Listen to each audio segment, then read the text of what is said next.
Halo sobat semua, selamat datang kembali di channel novel kita. Sebelum kita lanjutkan ceritanya ini, ayo jangan lupa subscribe, like, komen, share, dan nyalakan lonceng notifikasinya agar mendapatkan notifikasi video terbaru ketika Mimin upload videonya. Istri yang dimanja, bab 275, jangan ganggu dia. Setelah Lucy Sen selesai mengatakannya, dia baru menyadari apa yang baru saja dia katakan. Lucy Sen juga sedikit pemarah, dan James Gu tidak akan benar-benar melakukan sesuatu padanya ketika dia marah, tetapi Ricky Mo belum tentu begitu. Ricky Mo tidak akan pernah merasa sedikit kasihan padanya.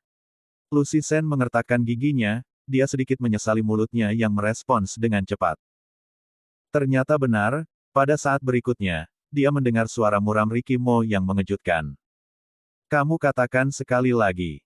Bagaimana mungkin Lucy Sen berani mengatakannya lagi? Dia benar-benar khawatir bahwa setelah dia mengatakannya lagi, dia akan dilempar keluar oleh Ricky Mo. Pada saat ini, pintu kantor Ricky Mo dibanting dan dibuka dari luar. Lucy Sen melihat ke belakang dan menyadari bahwa James Gu datang dengan berkeringat. Dia tampak datang tergesa-gesa, rambutnya berantakan, dan dia hampir kehabisan napas karena kelelahan. Ketika dia melihat Lucy Sen, dia bergegas berjalan mendekatinya dan menarik Lucy Sen ke belakangnya. Nada bicaranya sedikit gegabah. Ricky, aku tahu kamu khawatir karena Amanda menghilang, tetapi kenapa kamu mencari Lucy? Dia sangat memahami kepribadian Ricky Mo. Begitu Amandamu pergi, Ricky Mo sekarang berada dalam kondisi yang bisa meledak kapan saja. Siapa yang berani memprovokasinya, dia tidak akan sungkan kepadanya. Lucy Sen memiliki hubungan yang baik dengan Amandamu. Dia otomatis akan berdiri di sudut pandang Amandamu untuk membantu Amandamu berbicara. Ia berbicara dengan belak-belakan, dia pasti akan membuat Ricky Mo kesal. Jika dia tidak mendengar orang mengatakan bahwa Ricky Mo mencari Lucy Sen, tidak tahu apa yang akan terjadi hari ini. Ricky Mo menatap James Gu dengan tatapan tidak jelas. Dia menatap James Gu sehingga membuat kulit kepalanya semutan, kemudian dia sedikit menurunkan matanya, menutupi emosi di bawah matanya, dan berkata dengan acuh tak acuh. Aku mencarinya untuk menanyakan tentang Amandamu. Ketika James Gu melihat Ricky Mo tidak seperti sedang marah, dia berkata lebih arogan. Amanda adalah istrimu, dia bukan istri Lucy Sen, apakah kamu perlu menanyakan urusan istrimu sendiri kepada orang lain? Perkataan James Gu masuk akal, namun tidak masuk akal juga. Tetapi itu membuat Ricky Mo shock. Dia sepertinya memang hanya mengetahui sedikit tentang Amandamu. Selain informasi Amandamu yang sebelumnya ia menyuruh orang untuk memeriksanya, dia mengetahui situasi keluarganya dan mengetahui bahwa dia ingin menjadi penulis skenario.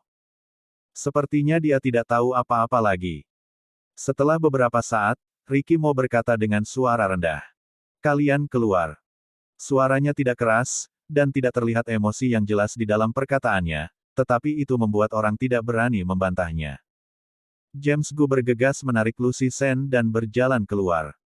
Lucy Sen berusaha melepaskan tangannya, namun James Gu tidak hanya tidak melepaskannya, dia malah memegangnya lebih erat. Dia berbisik di telinga Lucy Sen dan berkata, apakah kamu ingin dilempar keluar dari sini oleh Ricky? Lucy Sen memelototinya, dia mengangkat kakinya dan menendang betisnya dengan keras.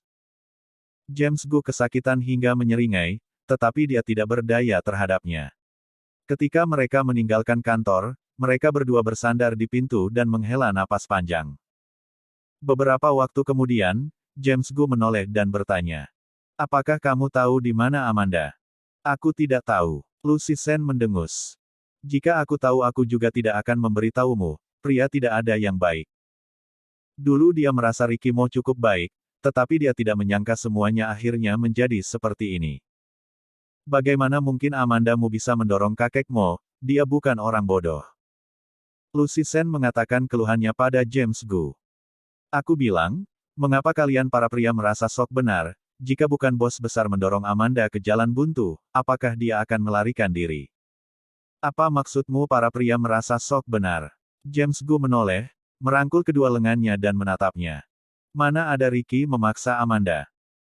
Urusan keluarga Mo terlalu rumit, itu sulit untuk dijelaskan, bahkan jika dia tidak melarikan diri, Ricky juga tidak akan membiarkannya mengalami sesuatu yang buruk. Lucy Sen tersenyum sinis. Oh, jadi Amanda pantas mendapatkannya karena dia menyerahkan semuanya pada Ricky Mo. Karena seseorang yang belum tentu, tidak akan membiarkannya mengalami sesuatu yang buruk. James Gu tidak tahu harus mengatakan apa. Lucy Sen mencibir, berbalik dan berjalan pergi. James Gu berdiri di tempat, dia menarik rambutnya dengan jengkel. Tadi ketika mengetahui Ricky Mo memanggil Lucy Sen, dia gugup setengah mati, dia takut akan ada sesuatu yang akan terjadi kepada Lucy Sen. Akhirnya Lucy Sen baik-baik saja, dan sekarang dia yang bermasalah. Sekarang dia hanya ingin berbicara beberapa kata kepada Lucy Sen dengan baik-baik pun sudah menjadi harapan yang sulit terwujud. Di kantor Direktur Utama. Setelah James Gu dan Lucy Sen keluar, ruangan itu benar-benar menjadi sunyi senyap. Ricky Mo berjalan perlahan ke sofa dan duduk, ia bersandar di kursi dengan kepala mendongak, matanya agak kosong, dan ia tampak sangat lelah. Amanda Mu adalah orang yang keras kepala dan ambisius. Dia bisa bersabar dengan orang keluarga Mo selama bertahun-tahun, dia juga bisa bermain petak umpet dengannya dengan ketekunan dan kesabaran yang sama. Jika dia terus mencarinya, maka dia akan terus bersembunyi. Dia sekarang mungkin sedang memikirkan rute pelarian baru. Memikirkan hal ini, Ricky Mo tidak bisa menahan diri untuk mengejeknya dan tersenyum. Dalam hal ini, dia dan Amanda Mu agak sedikit mirip. Mereka berdua adalah orang yang keras kepala dan ambisius. Beberapa waktu ini, mereka berdua selalu berada dalam kondisi kaku. Melihat Amanda Mu tidak senang, dia juga merasa tidak bahagia. Namun, masalah kakek Mo terlalu rumit, bahkan dia pun tidak berani bertindak gegabah. Dia takut jika Amanda Mu mengetahui terlalu banyak, dia akan mengalami hal yang sama dengan kakek Mo. Begitu seseorang memiliki kelemahan, mereka akan menjadi takut. Setelah kakek Mo mengalami masalah, dia menjadi sangat pasif. Dia tidak bisa lagi mengambil inisiatif untuk menyelidiki masalah ibunya, dia juga tidak bisa langsung membersihkan nama baik Amanda Mu. Mungkin kepergian Amanda Mu kali ini juga merupakan hal yang baik. Itu akan membuatnya tidak perlu banyak berpikir dan bisa melakukan halnya sendiri. Tok-tok. Terdengar suara ketukan di luar pintu. Ricky Mo duduk tegak, ekspresinya di wajahnya kembali seperti biasa. Masuk. Tuan muda. Orang yang masuk adalah Donnie. Dia berjalan ke depan Ricky Mo, sedikit mengangguk dan berkata dengan sangat hormat. Kami sudah menemukan Nyonya muda. Donnie pikir, ketika Ricky Mo mendengar bahwa mereka sudah menemukan Amanda Mu, dia akan langsung memerintahkan mereka untuk membawa Amanda Mu kembali. Namun, Ricky Mo tidak merespon untuk waktu yang lama. Dia memiringkan kepalanya dan mengamati reaksi Ricky Mo dengan berhati-hati. Dia menyadari Ricky Mo tidak memiliki emosi yang spesial di wajahnya, dia seolah-olah hanya melamun. Setelah beberapa saat, Ricky Mo bertanya dengan ringan. Di mana? Sydney. Setelah Donnie selesai mengatakannya, dia berkata lagi.